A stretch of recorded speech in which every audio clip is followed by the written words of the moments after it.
Assalamualaikum warahmatullahi wabarakatuh. Halo Himadiktikers, Muara Bermati balik lagi nih untuk berbagi tips-tips menarik tentang perkuliahan, organisasi, dan beasiswa. Nah, di episode 7 ini ada aku Rahma dan Dinda sebagai host yang akan nemenin kalian nih selama beberapa menit ke depan. Dan tentunya kita akan ditemani juga nih Teh oleh narasumber yang keren banget nih Teh. Dan yang pasti sesuai dengan topik podcast kita kali ini, yaitu produktif yang mindful dan gak toxic.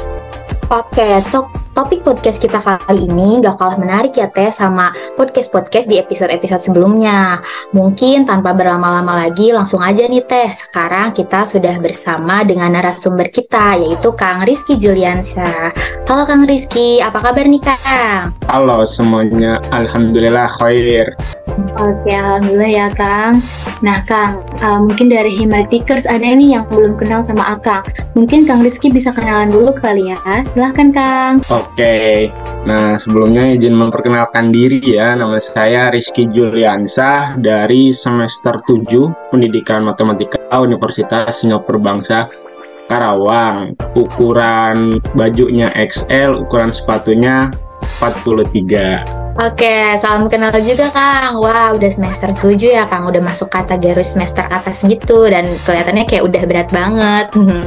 Oke, Kang Rizky, saya manggilnya Kang Iki aja kali ya.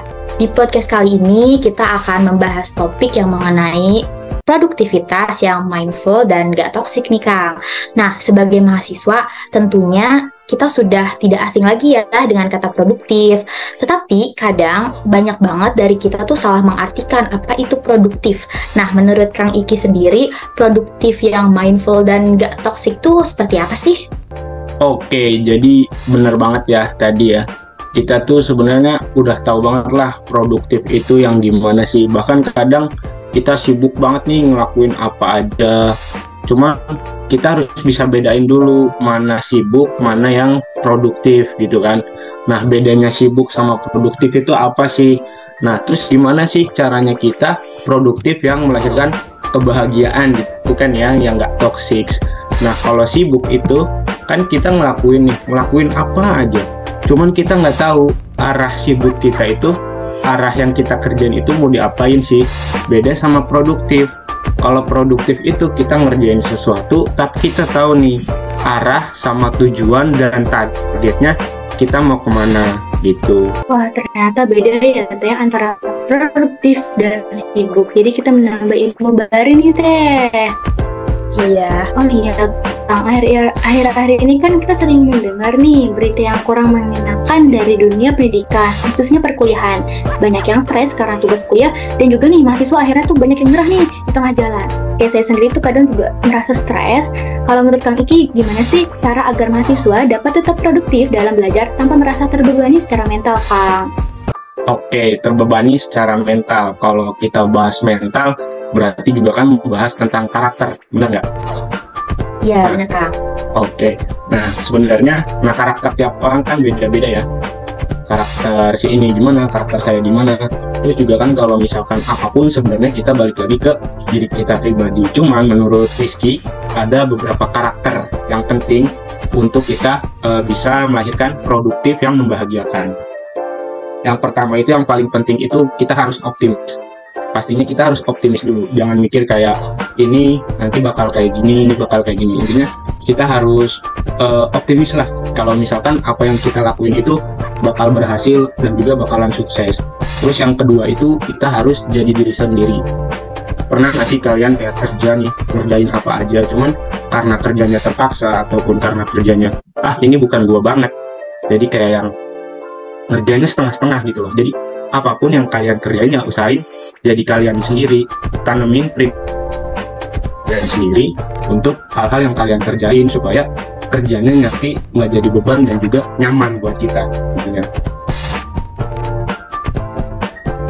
Penting banget karena ini ada Rizky dapat kata-kata dari Mas Google, pendiri Facebook, ide terbaik itu ketika kita memulai, bukan di awal. Jadi sering banget kan, apalagi kita lah, Rizky juga ngalamin kalau misalkan Rizky itu sempat dibilang kayak orangnya labil, cuman ini pengalaman Rizky aja kayak, karena Rizky itu baru bisa nemuin ide-ide baik itu ketika Rizky mulai, misalkan dalam kepanitiaan nih, ini harusnya gini. itu di awal, cuma pas di tengah-tengah nanti berubah lagi konsepnya. Nah itu sebenarnya kalau menurut Rizky nggak apa-apa, karena emang ya itu tadi kata-kata yang Kiki pegang, kalau ide itu sebenarnya muncul ketika kita memulai. Terus yang terakhir itu sebenarnya buat produktif itu pintar mengelola waktu. Jangan sampai kelamaan ngerjain tugas, itu kan juga nanti bakalan stres. Ya, pokoknya pintar mengelola waktu aja sih. Itu dari Rizky.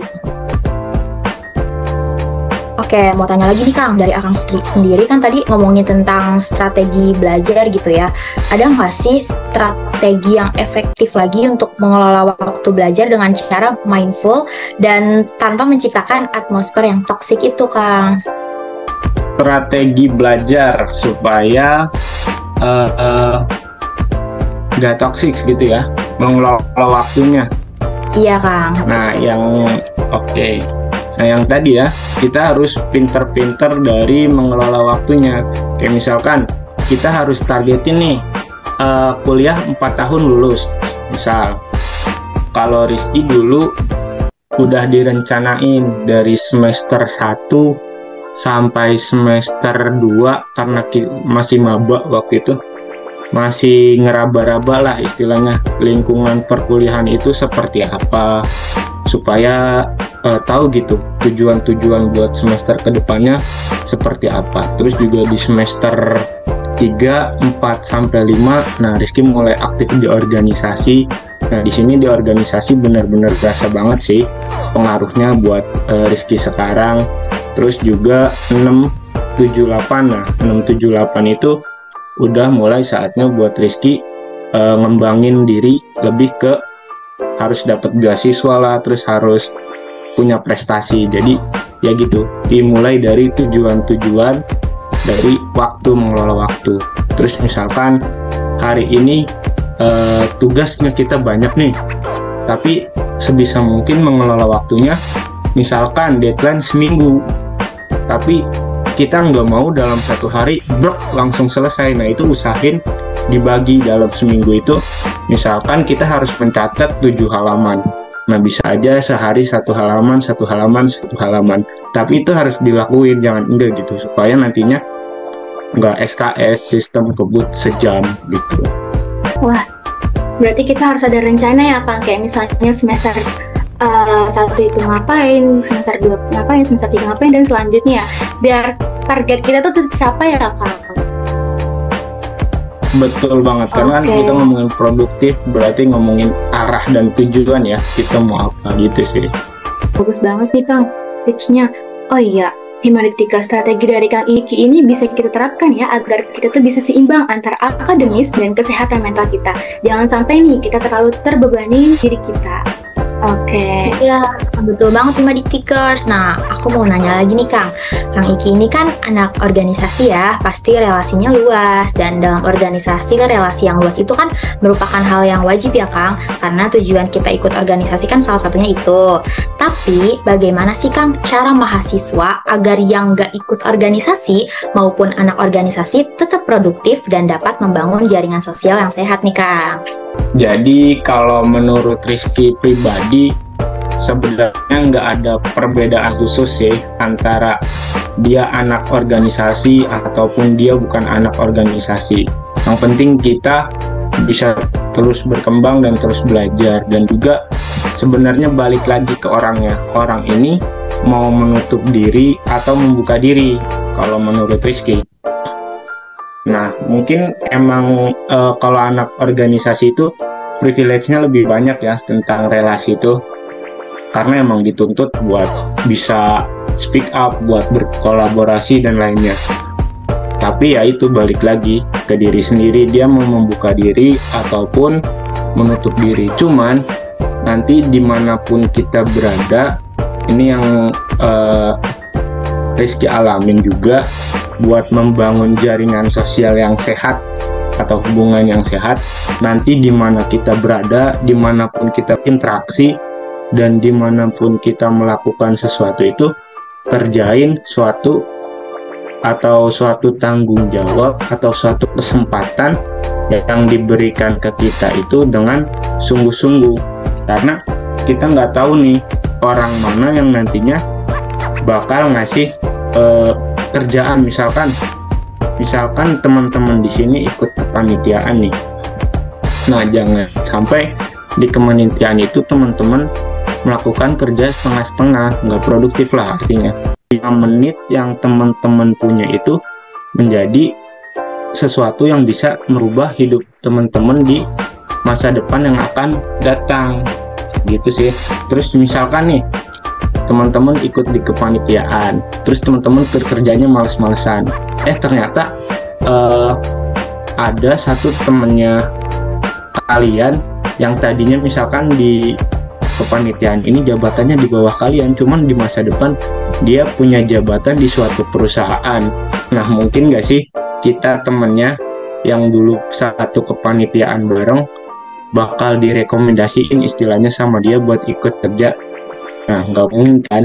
Jadi ya usahain 5 menit kesempatan yang diberikan orang ataupun kesempatan yang ditanggungjawabkan ke kita maksimalin mungkin, karena kita nggak pernah tahu 5 menit mana yang bakal merubah kita di masa depan. Kayak misalkan nanti ada rekomendasi dari temennya kita, kayak gitu sih. Jadi usahain kita harus membuka diri, terus juga ya memaksimalin kesempatan yang diberikan ke kita gitu. Wah, benar banget nih Kang. Kadang saya juga suka dengar nih cerita-cerita orang seperti itu. Jadi kita tuh balik lagi ya ke diri sendiri, kita mau membuka diri ataupun mau menutup diri. Jadi buat bangun jaringan sosial yang sehat, kerjain sesuatu kesempatan dengan sungguh-sungguh ya. Jangan setengah-setengah, jangan males-malesan. Siapa tahu kesempatan itu adalah bisa merubah kamu di masa depan ya Kang. Aku mau cerita nih Kang, setiap mau belajar tuh kadang tuh rasa malesnya tuh lebih tinggi nih Kang daripada niatnya. Terus pas udah niat buka laptop, tapi tiba-tiba ada notifikasi dari HP nih. Jadi kan langsung ke distract ya Kang. Karena kan tugas nggak jadi dikerjain.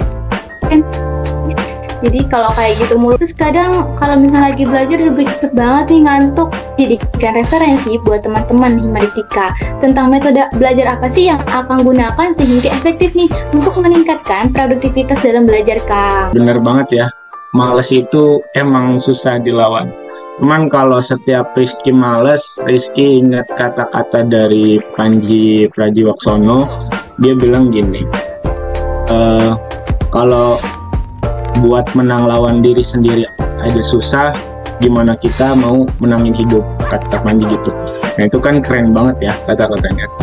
Terus buat masalah strategi belajar apa yang Rizky terapin. Sebenarnya kalau Rizky itu orangnya males nyatet. Kalau misalkan dosen nerangin, itu Rizky sebenarnya orang yang males nyatet. Jadi Rizky lebih fokus dulu buat dengerin apa yang dosen ucapin atau dosen jelasin. Nanti yang penting-pentingnya Rizky tulis. Nah setelah itu baru di dalam pikiran tuh kayak ada yang nanya, ini kenapa kayak gini, nah, kalau ini kenapa kayak gini. Nah itu bisa langsung ditanyain kan ke dosennya. Jadi kalau misalkan kita hanya fokus nulis, malah kalau menurut Rizky kurang buat ilmu yang disampaikan dari dosen tuh ke kitanya malah kurang. Jadi ya dosen nyampain tapi kita malah fokus nulis. Jadi usahain ketika dosen menyampaikan ya fokus dulu apa yang dosen sampaikan, terus juga catat hal-hal penting. Sama nonton film deh istilahnya. Pernah nggak sih kita nonton film terus kayak nebak-nebak alur, ini alurnya bakal kayak gini. Nah itu kan sebagai mahasiswa pasti kita udah bisa lah berpikir kritis gitu lah istilahnya.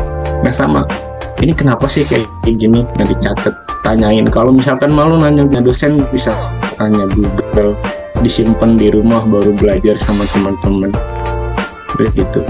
Diulang-ulang aja sih intinya materinya. Terus juga banyak kerja bareng sama teman-temannya, karena ada peribahasa nih di teman-teman Rizky, lu nggak punya teman pas kuliah lu mati ya, istilahnya gitu. Jadi ya benar, teman itu penting banget di kuliahan. Oh, oke, seperti itu ya guys tips dari Kang Rizky. Terakhir nih Kang, kita nih kan lagi sibuk-sibuknya nih habis UTS, ada bentar lagi UAS juga, terus lagi sibuk-sibuknya kepanitiaan dan kegiatan di luar kampus lainnya gitu. Nah, dari Kang praktis untuk memanfaatkan itu untuk diri sendiri atau me time nih, supaya kita tuh lancar melaksanakan UASnya nanti. Kalau Rizky pribadi itu punya jadwal dalam seminggu, waktu kerja sama waktu liburan ataupun nanti waktu yang dipakai untuk apa-apa. Jadi dari Senin sampai Jumat itu Rizky pakai benar-benar full buat ya istilahnya kerja lah, ngajar.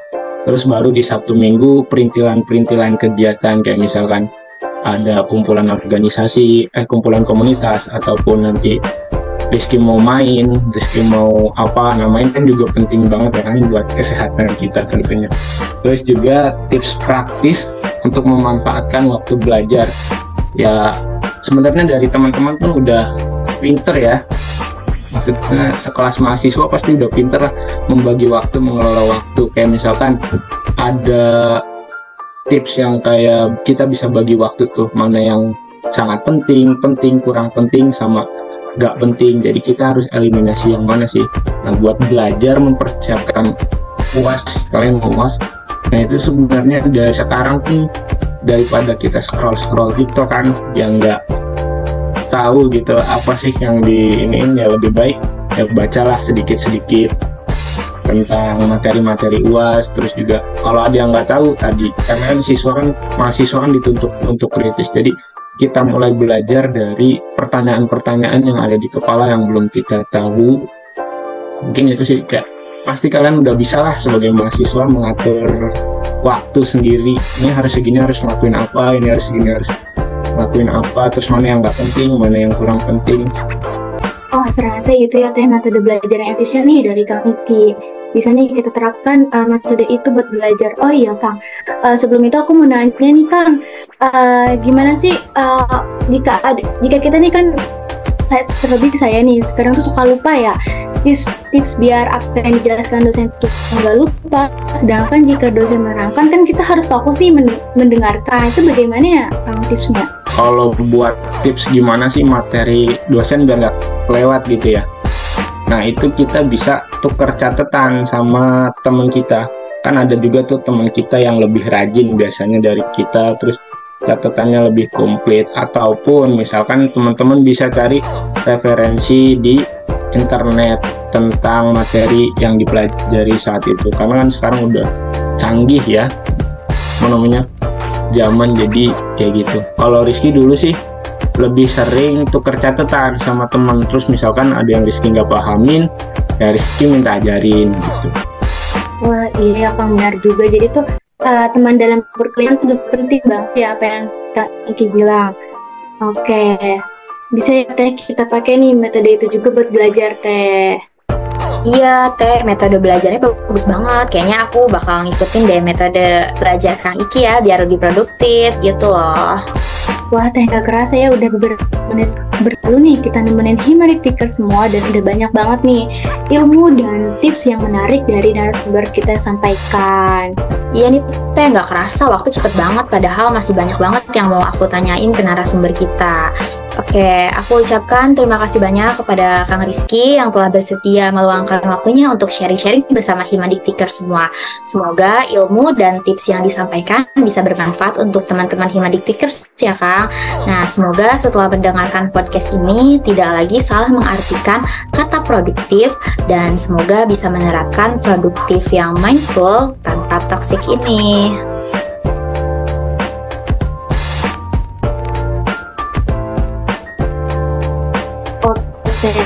Sebelum kita pamit undur diri nih teh, boleh nih closing statement dulu dari Kang Iki untuk pembahasan pada podcast kali ini Kang. Silahkan Kang. Oke, closing statement dari Rizky mungkin terus belajar, pantang menyerah, tetap optimis. Mimpi itu gratis, jadi ambil yang paling mahal. Oke, ingat ya Himeritikers, terus belajar, optimis, dan mimpi itu mahal. Nah, oh iya, Himeritikers podcast ini tuh akan tayang nih di Spotify Muara Bermatik Podcast dan YouTube-nya Himeritika. Agar kalian tidak ketinggalan episode-episode menarik lainnya, jangan lupa untuk follow Spotify Muara Bermatik, dan jangan lupa juga nih untuk subscribe YouTube-nya Himeritika di Himeritika Eskip Unsika. Oke teh, saya Dinda Airunisa Dan saya Rahma Humayara. Pamit undur diri, sampai jumpa lagi di podcast episode selanjutnya teman-teman. Wassalamualaikum warahmatullahi wabarakatuh.